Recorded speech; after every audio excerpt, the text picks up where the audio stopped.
Dernière conférence de la matinée, cuisine, génétique et big data, les business models de la révolution Food 2.0 en Californie, en compagnie de Richard C. Delerens, donc anthropologue à Los Angeles, co-directeur du Food 2.0 Lab et chercheur associé au CNRS. On vous écoute. Bonjour, je suis à la fois très content d'être avec vous. Attendez, je vais quand même changer. Je ne sais pas mettre mon...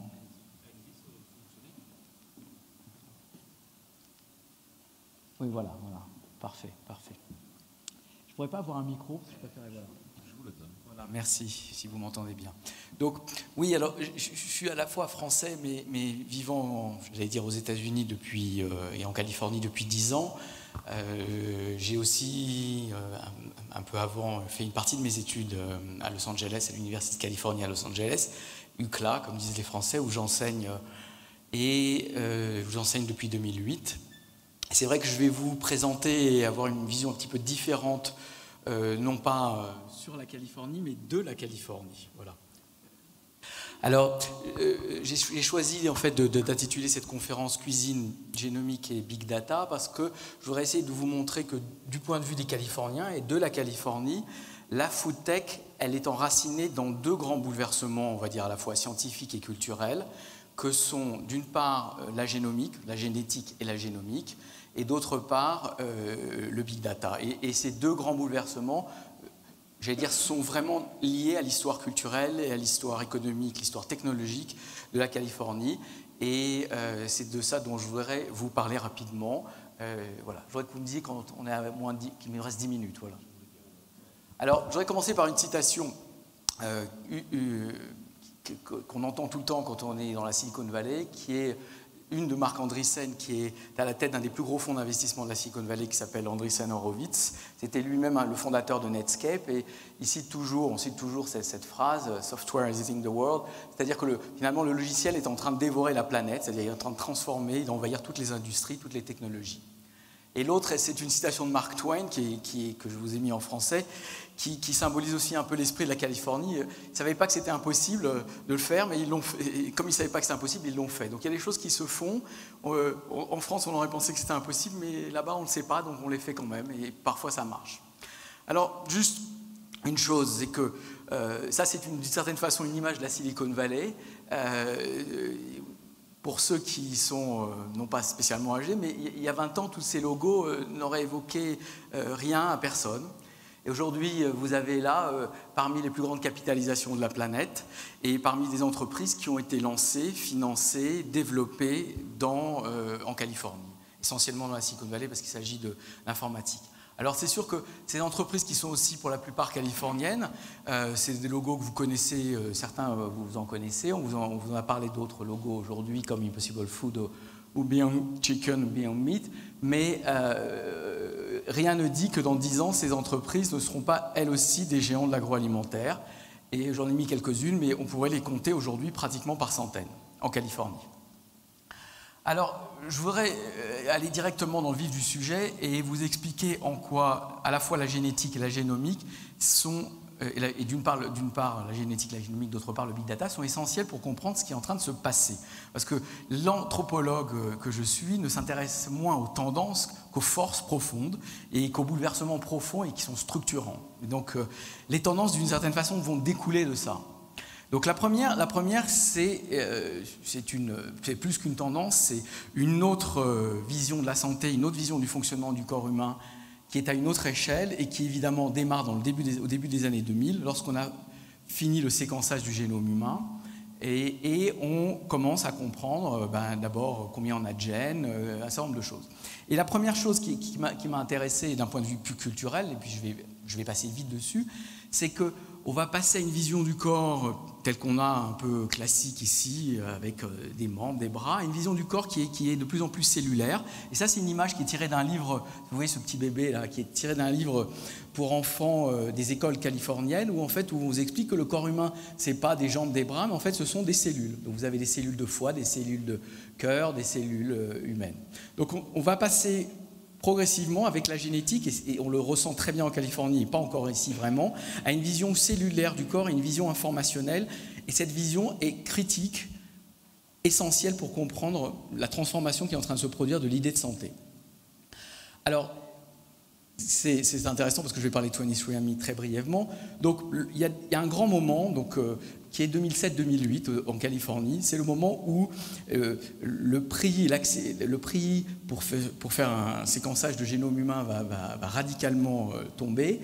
Et on va avoir des entreprises, donc une des premières qui d'ailleurs a été fondée par des gens de chez Google, qui est 23andMe, et qui va vous séquencer votre génome pour, alors c'était en 2008, pour $399. Maintenant, c'est $99.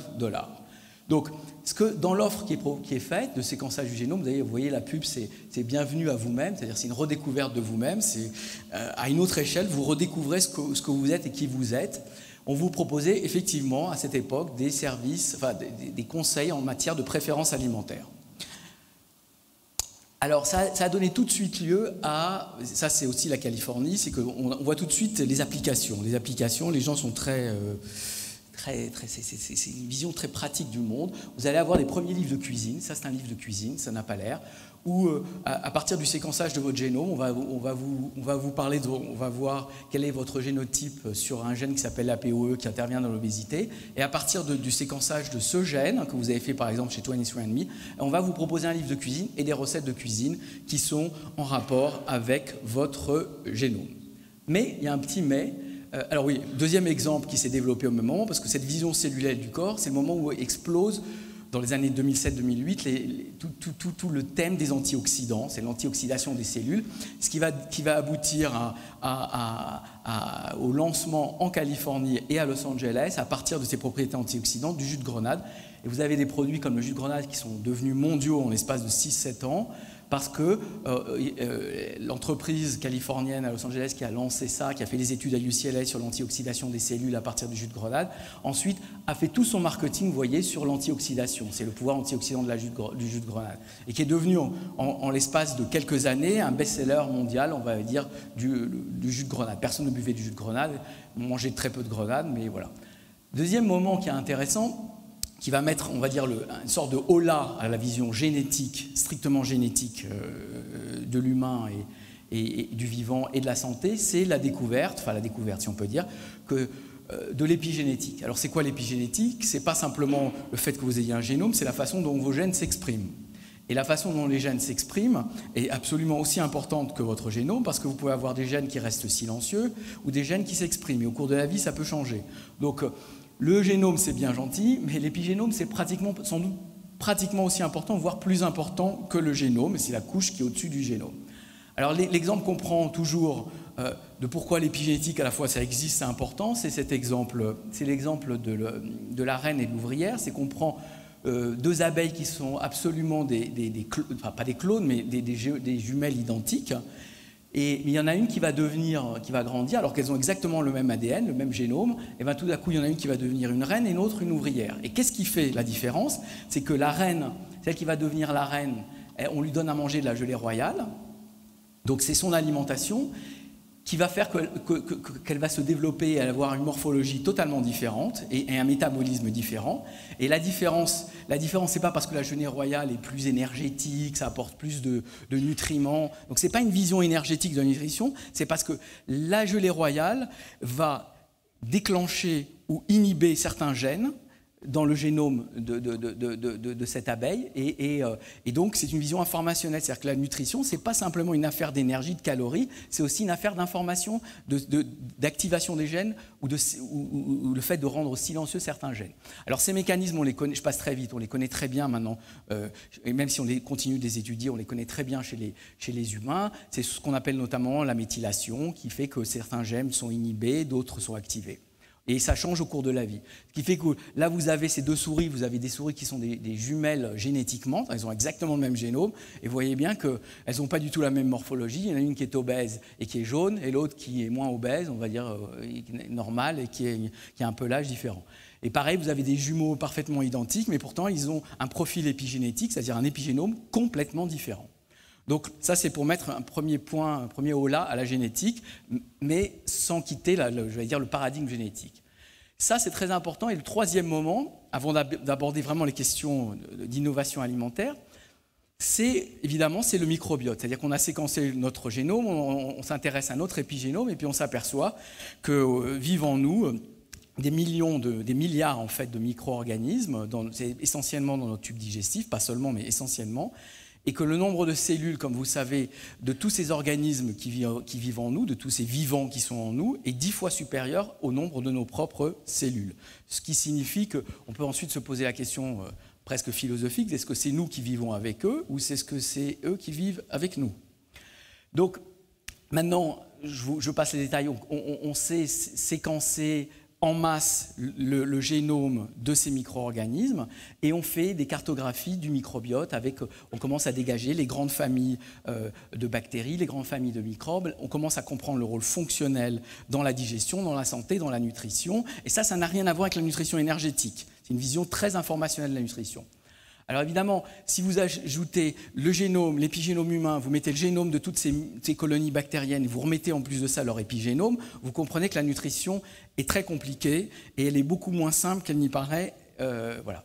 Alors ces questions, et là j'arrive à la conception des nouveaux produits qui vont dériver de ça, dans la vision californienne, c'est que ces questions ont commencé en fait il y a très longtemps, il y a presque un siècle en France, à l'Institut Pasteur, lorsque Ilya Metchnikov, qui était un savant russe exilé en France et qui travaillait sur les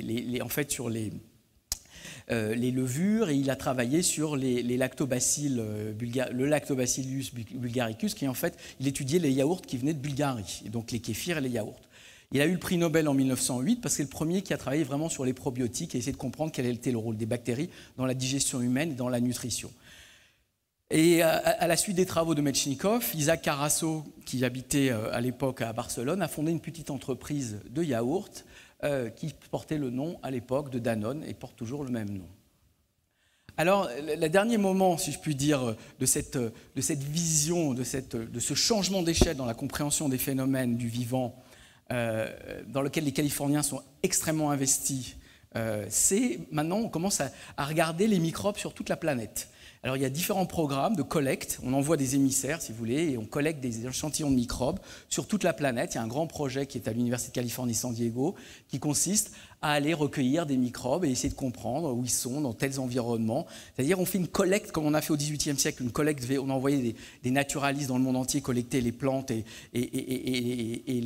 on cherchait aussi les nouvelles plantes pour nourrir le monde. Et bien là on est en train de collecter les microbes de toute la planète.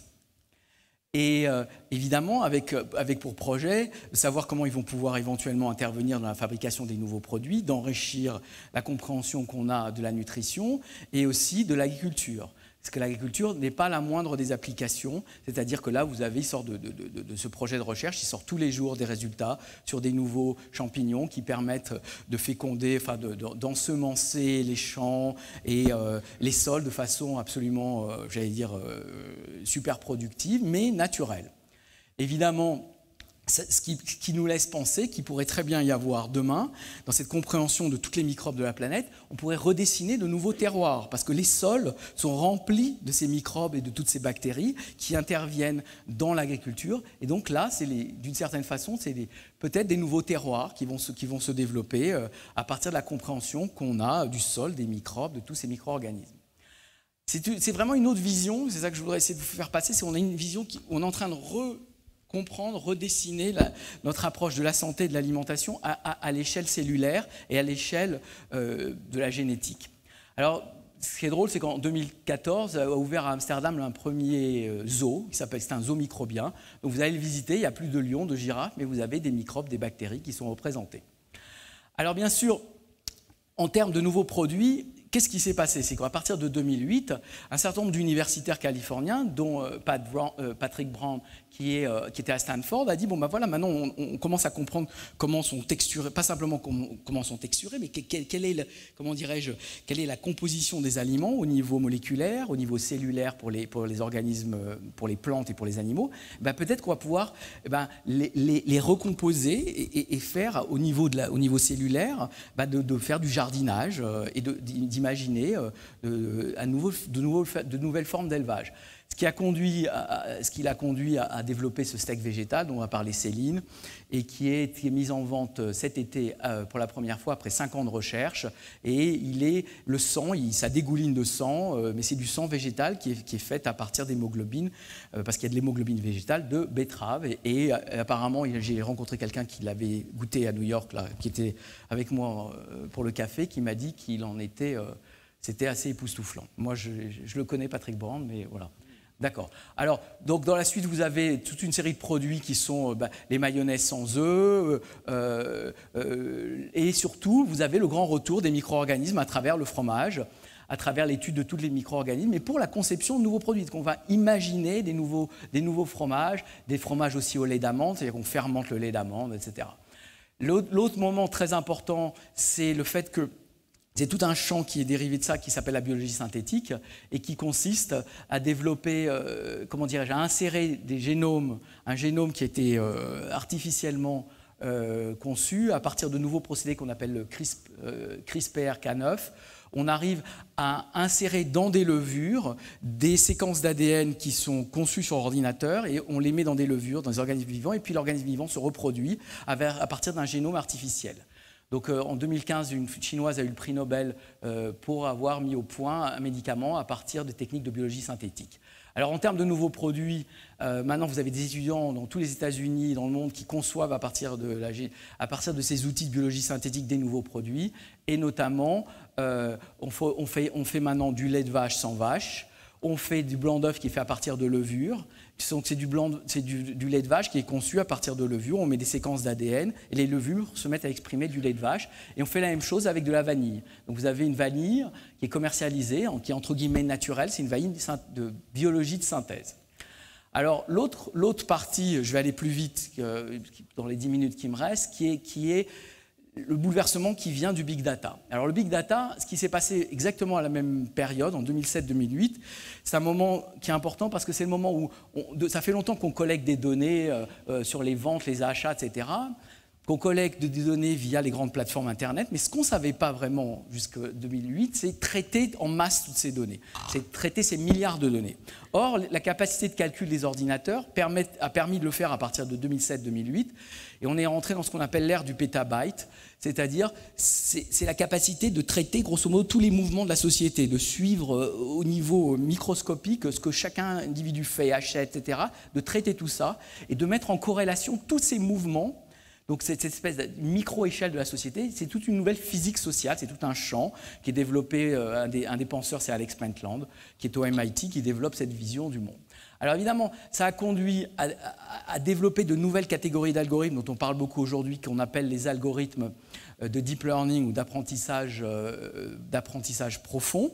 Et ce sont des algorithmes qui ont une très grande capacité prédictive des comportements, parce qu'on arrive à voir au niveau de toutes les corrélations individuelles comment les gens se comportent, comment ils achètent, mais on ne sait pas très bien pourquoi ils le font, mais ils le font. Donc ce sont des algorithmes qui ont une grande capacité prédictive, mais qui n'expliquent pas beaucoup comment les gens le font. Mais à la limite, les entreprises, ça les intéresse peu, parce que ce qui intéresse, c'est d'être capable de prédire les comportements d'achat, les comportements de mouvement, et moins, j'allais dire, de les expliquer. Alors je prends juste un exemple, qui est le curcuma. Vous savez que le curcuma, c'est un des grands... Aujourd'hui, Google Trend, Google qui suit les tendances de requêtes sur Internet, le curcuma, c'était le grand gagnant de 2016. Donc vous voyez, le curcuma, il y a, je ne sais plus combien, il y a 4 millions de views sur YouTube, parce qu'au même moment, il y a eu en 2015 et 2016 plus de 4000 articles scientifiques sur les propriétés, comment dirais-je, anticancérigènes, anti-inflammatoires du curcuma. Alors tout de suite, ce qui s'est passé, c'est que vous avez, au niveau du big data, on suit les requêtes, où elles se réorganisent sur l'espace américain. Et en même temps, vous avez des blogs qui créent à ce moment-là des recettes de cuisine, par exemple le curcuma avec du poulet au citron. Et on crée des boissons. Et ces boissons, ensuite, elles sont consommées. Donc c'est la circulation entre, on va dire, le big data, la génétique et les blogs qui se construisent comme ça. Et on suit ça au niveau des restaurants. Vous avez des entreprises qui collectent en temps réel tous les menus des restaurants, qui suivent l'évolution et qui corrèlent l'évolution des restaurants, des menus des restaurants avec les tendances en matière de santé, de génétique. Et on voit comment tout ça, ça circule dans la société, comment ça transforme les préférences alimentaires. Et on arrive à mailler ça ça très précisément au niveau local et au niveau, j'allais dire, on fait des cartes qui sont extrêmement détaillées et ça sert pratiquement quartier par quartier dans les villes. On peut suivre ces tendances, les examiner et vendre ses conseils. Alors, ce qui a conduit à Google à développer à travers un nouveau concept, ce qu'on appelle le micro-moment, c'est-à-dire ces moments où vous avez votre smartphone et puis c'est ce que vous voyez tout le temps, vous posez une question à votre smartphone, vous posez une question, vous allez sur Wikipédia, vous cherchez, voilà. Donc, Google a développé cette théorie et a mis en avant quatre moments d'achat, ou 4 micro-moments, pardon, que sont « je veux savoir »,« je veux aller »,« je veux faire » et « je veux acheter ». Donc à partir de ces 4 micro-moments, on peut analyser et construire toute une anthropologie des comportements, une nouvelle anthropologie des comportements alimentaires à travers des notions de micro-morale, de micro-décision des choix alimentaires. Donc derrière tout ça, si vous voulez, dans ce changement d'échelle, il n'est pas qu'au niveau génétique, il est au niveau comportemental, il est au niveau du big data et au niveau également des micro-moments. Bien sûr, les millénials sont les plus grands consommateurs de smartphones, mais de micro-moments aussi, parce que je ne joue pas toutes les statistiques sur la façon dont les millénials consomment du micro-moment et gèrent, on va dire, tous ces micro-moments et cette information de leur smartphone. Et le dernier point, pour terminer, qui est intéressant du big data, c'est que toutes ces données de segmentation, de suivi de la société à travers ces micro, à la fois ces micro-moments, ces micro-déplacements, ce traitement de toutes ces informations, vous pouvez l'appliquer également au système culinaire et comprendre, décomposer à travers des corpus de millions de recettes, et comment s'associent dans une culture culinaire les différents ingrédients. Mais également, vous pouvez le décomposer, ça a été fait en Inde par un chercheur en Big Data, vous pouvez le décomposer à travers les différentes, ça c'est les cuisines indiennes, la cuisine bengali, la cuisine punjabi, la cuisine du sud de l'Inde, et vous pouvez comprendre les grandes catégories d'aliments à travers les cultures culinaires, et ensuite vous pouvez comme ça prédire aussi toute une série de comportements d'achat, je vous passe les détails, mais c'est pour vous montrer les applications du Big Data. Alors, l'espèce de fantasme absolu, parce que j'ai beau être en Californie, il y a aussi des fantasmes, c'est de donner à un super ordinateur comme celui d'IBM Watson la liberté d'intégrer toutes ces données de génétique, de préférences alimentaires pour concevoir des recettes.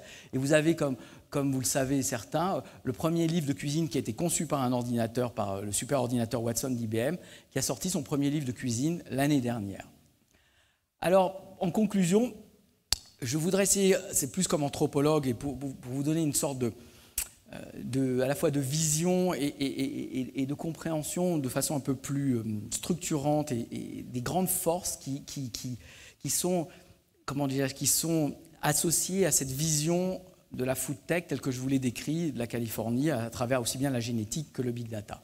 En fait, il y a 3 grands thèmes qui émergent et qui sont essentiels pour comprendre ce qui se passe là-bas et en même temps peut-être ce qui va en partie se passer ici. Le premier des grands thèmes, c'est l'idée de propreté, mais au sens le plus large, de cleanliness. C'est-à-dire qu'on recherche dans l'alimentation ce qui est pur, ce qui n'est pas souillé, ce qui est propre, qui n'a pas de pesticides. Donc cette idée de pureté, de propreté. Évidemment, découle de ça le gaspillage, parce que le gaspillage c'est sale moralement, c'est pas très propre non plus forcément. Donc c'est le thème de la propreté, et l'optimisation de la propreté, si je puis dire, d'un point de vue algorithmique, c'est la pureté. Ce qui est pur, c'est complètement propre. Le deuxième grand thème, ce que vous voyez apparaître partout, c'est le bien-être et c'est l'idée de bien-être. Alors évidemment, le bien-être, c'est le bien-être humain, mais c'est bien sûr le bien-être animal. C'est les poules qui sont heureuses, mais c'est les humains qui sont heureux, mais c'est le bien-être de la planète, c'est le bien-être de l'environnement, c'est le bien-être au sens large, et le bonheur, c'est l'optimum du bien-être. Donc vous avez ce thème qui va être en filigrane dans l'alimentation autour du bien-être. Voilà. Et le troisième thème, qui pourrait vous surprendre venant des États-Unis, c'est cette recherche du goût délicieux. C'est-à-dire qu'il y a une revalorisation du goût.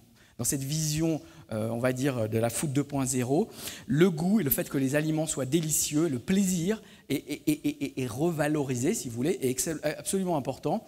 Et une des blogueuses qui est anglaise, mais qui est en fait plus célèbre aux États-Unis, qui s'appelle Delicious Ella, son blog s'appelle Delicious Ella, elle parle tout le temps du goût, de la santé, du bien-être. Et vous avez cette publicité que vous voyez, cette déclaration de délicieux. C'est une pub de Jack in the Box, qui est une grande chaîne de fast-food américaine, qui a fait une grande déclaration que maintenant tout va être absolument délicieux. Donc on revalorise le goût et puis finalement le délicieux, c'est l'optimum du goût. Voilà, merci. Merci beaucoup. Merci beaucoup. Restez avec nous, on va prendre quelques questions. Qui souhaite poser une question, on va vous donner un micro. Monsieur, et juste le temps qu'on vous apporte le micro, est-ce que la qualité alimentaire, la nutrition, est-ce que ça fait partie des thèmes de campagne ou c'est totalement absent de la campagne? Ah, la campagne présidentielle? Bien sûr, dans quelques jours. Dans quelques jours, les élections. Écoutez, on ne parle pas beaucoup d'alimentation dans la campagne, ni de la nutrition dans la campagne américaine. Je veux dire que le niveau n'en est pas à ce niveau-là. Voilà. On est en dessous. C'est un peu plus bas. Monsieur. Allez-y, ça va, le micro. Russell Ward, AW Innovation. Vous avez parlé de la technologie, le génome synthétique. Et la première tendance que vous identifiez, c'est la pureté, qu'on peut associer avec naturel, non modifié. Quel avenir pour les OGM Alors, ce qui est très important, parce que je suis passé un peu vite parce que je pourrais faire un cours entier sur la biologie synthétique, c'est qu'il faut que vous compreniez que les produits de la biologie synthétique ne sont pas des OGM. C'est-à-dire que vous prenez du génome, un génome, que ce soit le génome d'une... Si on prend le lait de vache de Maufrey. Donc en fait, ce sont des usines microcellulaires. C'est-à-dire que vous prenez des levures, qui sont des micro-organismes, vous retirez dans la levure, vous retirez son génome, son ADN, et à la place, vous mettez un bout de l'ADN, une séquence d'ADN qui vient de la vache. Et en fait, la levure, elle va exprimer cette séquence, exprimer et produire des protéines de lait de vache. Donc c'est vraiment du lait de vache. Il n'y a pas de modification génétique. C'est-à-dire, c'est une micro-usine, en fait, qui produit du lait de vache naturel. Alors naturel, le problème, c'est qu'il n'y a plus de différence entre la nature et l'artifice. Mais ce ne sont pas des OGM. L'OGM, c'est un organisme, vous prenez du maïs, vous avez importé un gène qui vient d'un autre organisme ou d'une autre espèce, et puis vous l'avez mis et vous avez fait un maïs OGM. Là, ce n'est pas le cas. Et la vanille, par exemple, qui existe là, qui s'appelle la vanille et qui est produite par biologie de synthèse, eh bien, elle est vendue comme naturelle. Ce n'est pas un OGM. Donc le problème, c'est qu'à travers cette vision, on va dire, ce changement d'échelle, c'est que d'abord, il n'y a plus d'animaux à l'échelle cellulaire. Il y a des cellules animales, il y a des cellules végétales, mais il n'y a plus d'animaux. Donc il n'y a pas de problème de souffrance animale. Ça, c'est clair. Mais oui, également, il y a comment dirais-je, la distinction qu'il y a entre la nature et l'artifice, entre le naturel et l'artificiel, elle s'efface aussi. Donc dans ce changement d'échelle, c'est un nouveau paradigme dans lequel certaines valeurs ou certains repères qu'on avait n'existent plus. Voilà. Puisqu'on dit, effectivement, vous m'arrêtez, que les technologies d'édition du génome CRISPR-Cas9, notamment découvertes par Madame Chevalier en 2011, mettent aux oubliettes les OGM. Complètement. Parce que je suis passé très rapidement sur la technique, le CRISPR-Cas9, qui a été, en fait, c'est une grande découverte d'un point de vue génétique, qui a été faite par une Française qui s'appelle Emmanuelle Charpentier et une Américaine qui s'appelle Jennifer Doudna, qui est une Californienne qui est à Berkeley. Je vous ai mis en photo tout à l'heure, elles étaient là. Ce qui est important, c'est qu'on peut éditer maintenant un génome comme à partir d'un logiciel de traitement de texte. C'est-à-dire de toute façon, si vous voulez, vous crachez, vous prenez dans un tube à essai, vous mettez votre salive, on vous séquence votre génome, on vous met votre génome dans une puce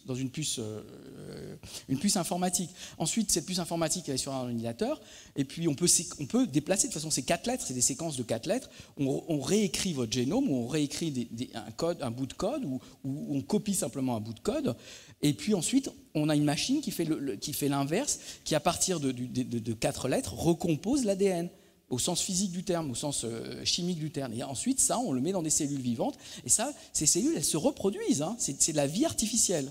Enfin, c'est de la vie, et la méthode CRISPR, elles auront certainement d'ailleurs le prix Nobel dans les 3 ou 4 prochaines années, révolutionne complètement la génétique. On n'en prend pas encore la mesure, mais c'est absolument quelque chose d'aussi considérable ou la PCR, qui était ce qu'on appelle la réaction en chaîne de polymérisation, c'est-à-dire le fait de multiplier de l'ADN.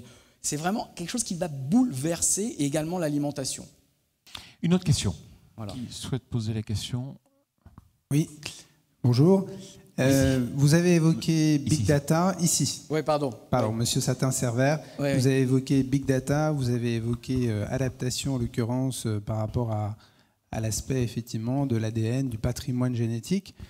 Est-ce que demain, ou est-ce que peut-être vous avez découvert ça aux États-Unis, il y a un partage qui se fait? C'est-à-dire, est-ce qu'on peut imaginer demain des individus qui décident, parce qu'effectivement, pour eux, ça fait sens, de partager leur patrimoine pour obtenir des aliments personnalisés, mais ce que je veux dire par là, dans une relation contractuelle avec quelqu'un qui va produire pour leur compte, même peut-être comme on pourrait l'avoir dans des choses beaucoup plus classiques aujourd'hui. Quand je suis client dans une pizzeria, la pizzeria sait que j'aime mon œuf cuit d'une certaine façon et je ne mange pas de champignons et je n'ai pas besoin de leur dire.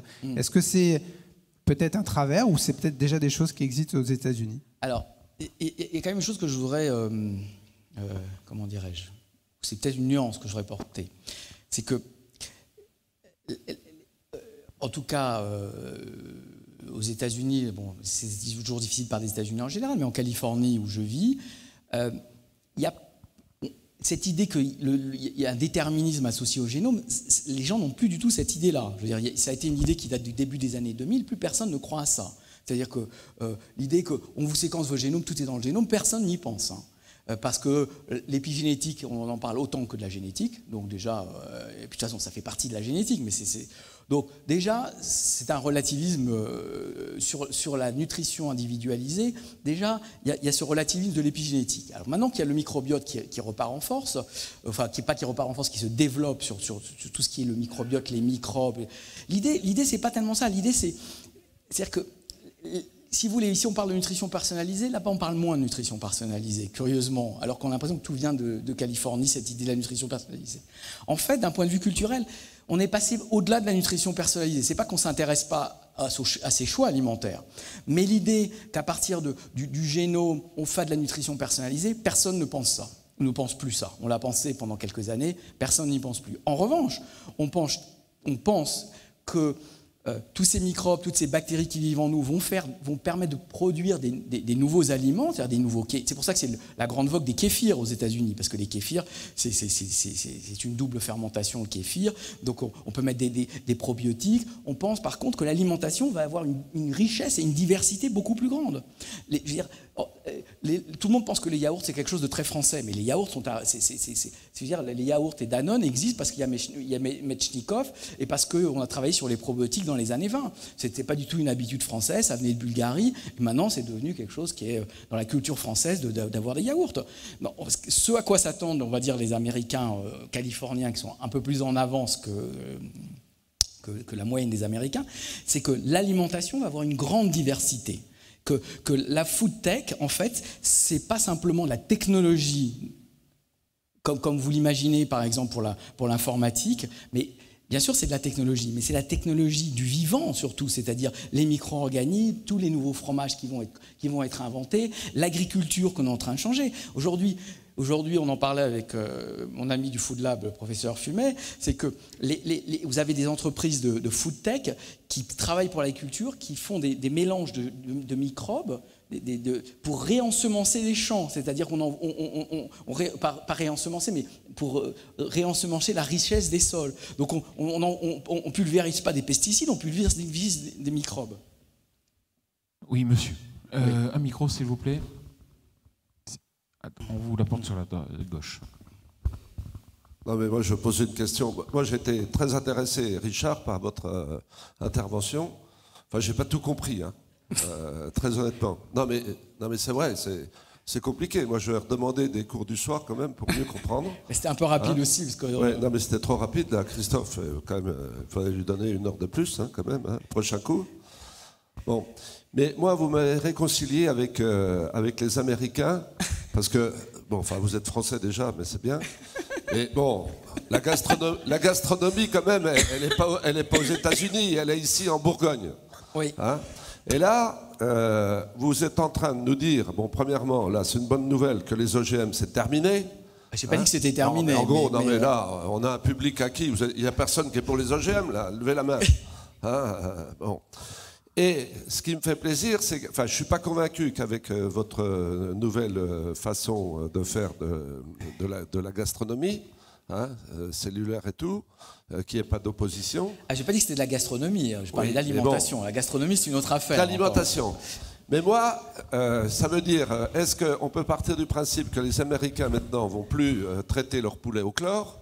Et est-ce que le bonnet poisse qu'on va manger à midi, on va quand même pouvoir le faire au lait cru, alors que les Américains nous interdisent de le faire au lait cru, puisqu'on est obligé de le pasteuriser, et que quelque part, non mais est-ce qu'on va se réconcilier quand même avec l'alimentation? Je vais vous donner 2 belles nouvelles. Bon, voilà. La première, c'est que j'habite... C'est concret ma question. Ma réponse va être on ne peut plus concrète. J'habite à Los Angeles, et à côté de chez moi, il y a une grande surface, une chaîne de supermarchés, si vous voulez, à côté de chez moi, qui est une grande chaîne de supermarchés en Californie qui s'appelle Ralph. Et il y a 6 mois, donc les supermarchés américains ne sont pas tout à fait organisés comme ici, mais bon, ils ont ouvert dans le supermarché Ralph une fromagerie.